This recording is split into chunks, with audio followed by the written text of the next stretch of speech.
నేనే వస్తాను అని చెప్పి వచ్చాడు ఆయన.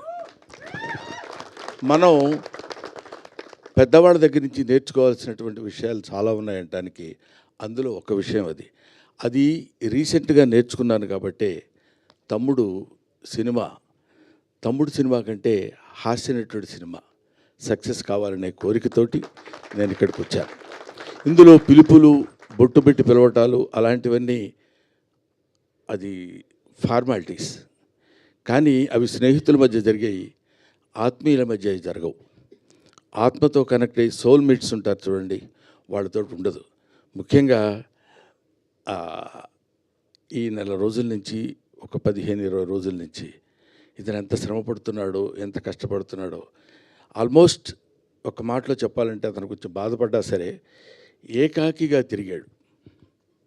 ప్రతి వాడి దగ్గరికి వెళ్ళాడు, ప్రతి వాడిని పట్టుకున్నాడు. ఎంతమంది అన్నలు ఉన్నారా నీకని అడిగాను నేను. మా రాజన్న సినిమా చేస్తానన్నాడు సార్ అన్నాడు. మా మారుతి అన్న వస్తానన్నాడు సార్ అంటాడు. మా ఇది డార్లింగ్ సీన్ అన్న రాస్తానన్నాడు సార్ అంటాడు. ఇలాగా తన్ను తాను అందరితో కలిసిపోయి తన ప్రతిభని ప్రదర్శించి భగవంతుడు నిజంగా ఇందాక సరదాగా జోవియల్గా చెప్పారేమో నాకు తెలియదు, కానీ బయట పూజలు చేస్తాడని మన మారుతి గారు కనిపించని దేవుళ్ళందరికీ మొక్కున్నాడు.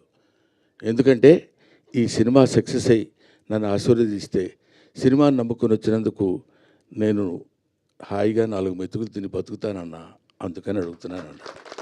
ఇది అతను నాతో చెప్పిన మాట. ఈ మాట నేను మీతో పంచుకోవాలి.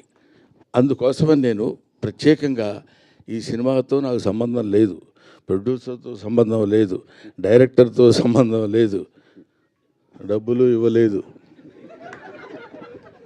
అయినా సరే నేను ఒక హాస్యనటుడు ఎప్పుడు ఒంటరి అవ్వకూడదు. ఎవరైనా ఒంటరిగా ఉండొచ్చు. ఎందుకంటే అండి, ఒక చిన్న మాట చెప్పాలి. తెల్లవారు లేస్తే మిగతా హీరోలందరూ, హీరోయిన్స్ అంతా ఎలా ఉంటారో నాకు తెలియదు, విలన్స్ ఎలా ఉంటారో తెలియదు, కానీ కమెడియన్స్ మాత్రం మిమ్మల్ని ఎలా నవ్వించాలి, మామూలుగా ఉన్న ఫేస్ కూడా వికృతంగా పెట్టడానికి ట్రై చేస్తాం. అదిగాది గారు అనాలి అంటే నవ్వుతారేమో ఆశ.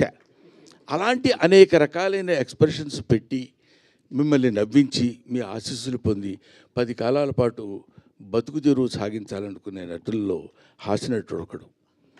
కాబట్టి హాస్యనటుడు ఎప్పుడు ఒంటరి వాడు అవ్వకూడదు, వాడికి అందరూ ఉండాలి. ఎందుకంటే అతని వృత్తి ఏంటంటే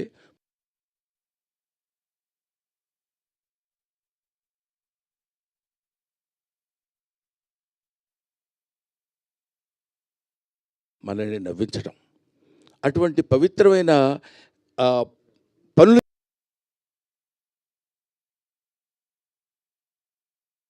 చేసేటువంటి వాళ్ళని హాస్యనట్లు అంటారు. కాబట్టి మాతృదేవోభవ, పితృదేవోభవ, ఆచార్య దేవోభవ.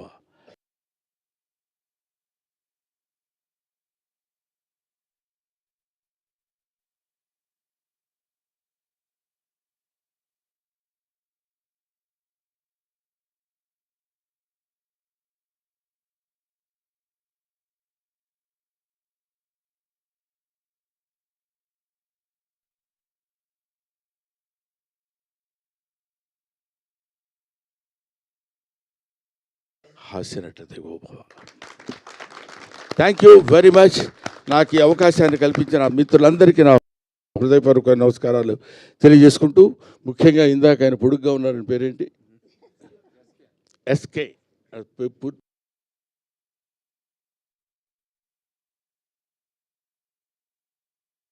పేరు చెప్పరా మీరు?